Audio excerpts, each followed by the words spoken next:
Prologue.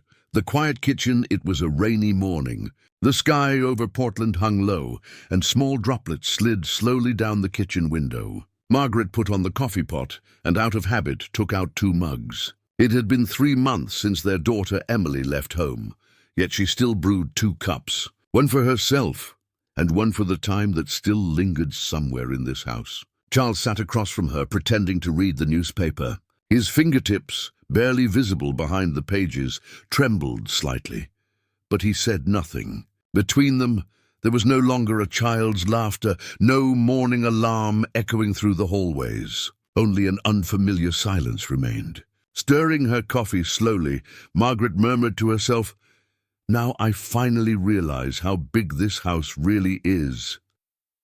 Her voice floated gently into the air, dissolving into the soft sound of rain. Steam from her cup drifted toward the window, and beyond it lay the damp garden. Once filled with children's laughter, it now belonged only to the birds. She sat down without meaning to, holding her cup close. The warm aroma filled her mouth, and for a brief moment she thought, this quiet isn't all that bad, after all.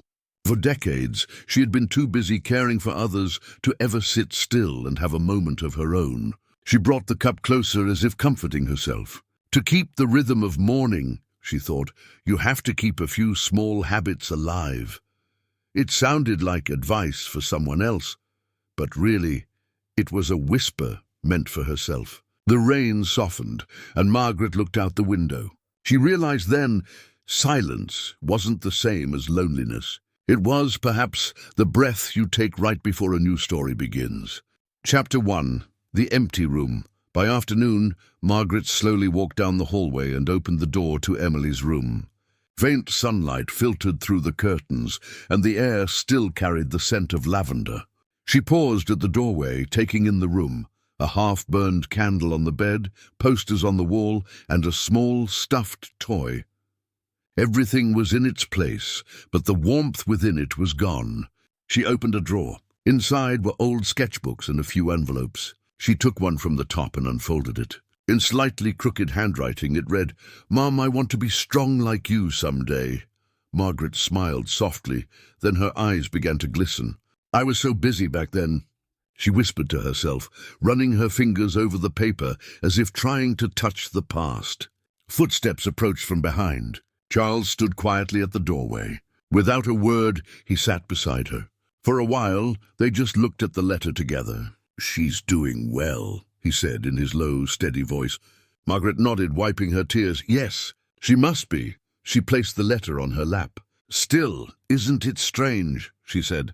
"She's gone, but this room still feels full of her time." Charles looked around before replying slowly, "Maybe that's what a parent's house is, a place that holds the time our children leave behind." Margaret opened the window, letting in the cool breeze and the scent of rain. She took a deep breath. "It smells like Emily's favorite kind of day." Then she told herself quietly, "Longing gets heavier when you run from it. Sometimes, if you just sit with it, it hurts a little less." She closed the drawer and walked out of the room. As she moved down the hallway, she carried a new thought with her. This room isn't just a memory anymore. It's where I'll start preparing for tomorrow. She closed the door gently and smiled. The rain outside still fell, but it no longer sounded lonely. It sounded like a new season quietly entering the house. Chapter 2. Breakfast for 2 morning sunlight slipped between the curtains. Margaret tidied the table and began to make pancake batter. Charles entered the kitchen first for the first time in a while, brewing coffee. He pulled out an old pan and, with clumsy hands, flipped the batter. Each time the pancakes sizzled, the smell of butter filled the room. "It's been a while since you cooked," Margaret said with a smile. Charles shrugged. "There's not much else to do. Might as well make breakfast." They sat across from each other, cutting pancakes in silence. Only the faint clinking of forks and knives filled the air. It was an awkward stillness, not empty but uncertain. They had known each other for decades, yet neither seemed to know how to fill the space their child had left behind. Margaret finally spoke. "We used to be busy because of her. We fought because of her. We laughed because of her. Now that she's gone, there's less to fight about and less to laugh about." Charles smiled faintly. Then maybe it's time we laugh for no reason. Margaret liked that simple thought. When life loses its big rhythms, you have to return to the smaller ones. The smell of coffee, the quiet act of sitting together, those tiny patterns become the threads that hold love together. She thought, maybe what we're relearning isn't conversation, it's the warmth of time shared. From outside came the sound of birds. Margaret opened the window. If Emily were here, she'd say she wants one too, she said, smiling. Charles replied softly, then next time we'll show her on video. That one sentence made the house feel a little warmer. Chapter 3, The Call. That afternoon, the phone rang. Emily flashed across the screen. Margaret hurried to answer. Emily appeared, holding a cat in her new apartment. Mom, I love it here. It's sunny every day. Her voice was bright, but the scene behind her felt unfamiliar. Charles smiled quietly beside her. What's your cat's name? I haven't decided yet. Any ideas? Margaret laughed. How about Rainy? Like Portland. All three laughed together for a moment. When the call ended, the room fell silent again. Margaret sat still, the echo of her daughter's laughter still hanging in the air. Being a good mother, she thought, means knowing how to let your child go and still be okay. Every parent learns it someday. How to unclasp the hand that once guided, and how to use that same hand to care for themselves again. She took her coffee to the window. Love doesn't disappear with distance, she whispered. It just speaks in smaller ways. If she could hear Emily's voice once a day and see her smile once a week, that would be enough. Sunlight streamed through the window. A cat passed quietly along the fence outside. Margaret held her phone tightly in her palm and smiled. Chapter 4, The Walk. A few days later, Margaret left the house and walked toward Mount Tabor Park. Oregon's spring was damp and gentle.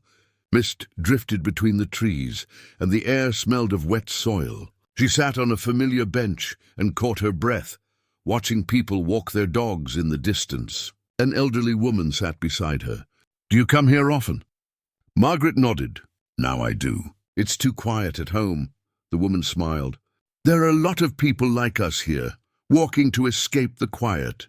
Margaret held on to that thought. Walking was simple, yet it cleared the dust from her mind. The sound of her footsteps, the steady rhythm of breathing beside her, each small motion pulled her gently back into the world. She whispered, it's okay to be alone. Just don't disappear. From that day, she began walking the park 3 times a week. The path never changed, but her heart did. Some days she felt sad, some days peaceful, and most days simply okay. Chapter 5. The garden. One evening, Margaret went out to the garden and began moving pots. The lavender Emily planted before leaving was still growing. She filled the pot with new soil and planted a fresh sprout. Charles came over with the watering can. What's that one? New lavender, she said. Emily loved it. The sky turned orange as the sun dipped low. They worked in silence, their movements gentle and familiar. Margaret pressed her fingers into the earth and thought, maybe this is how healing begins. The soil felt warm and alive beneath her hands. She said quietly, people's hearts are like gardens. If you don't tend them, they dry out. Charles nodded slowly. Then I guess we both need to water ours. They laughed softly, brushing the soil smooth together. Sunlight streamed through the old house windows, and in that glow, Margaret felt the home was coming alive again. A drepelogue. The light in the window. Evening came. The sky turned a deep orange as Margaret drew the curtain halfway closed. On the table sat a single sprig of lavender in a glass jar. The house was still quiet, but tonight the quiet didn't feel empty. The phone rang. Mum, I'll visit next weekend. Emily's face lit up on the screen. Margaret smiled. Take your time. Your place is still here. After the call, she walked to the window. Outside, the sunset slowly faded away. She whispered, this house wasn't empty. It was waiting. She turned on the lamp and looked at the lavender by the window. Its scent spread softly through the air, not of sadness, but of love finding a new form. The camera slowly pulls back, showing the house from outside. Through the window, a warm light glows, a light that stays on even when night finally arrives.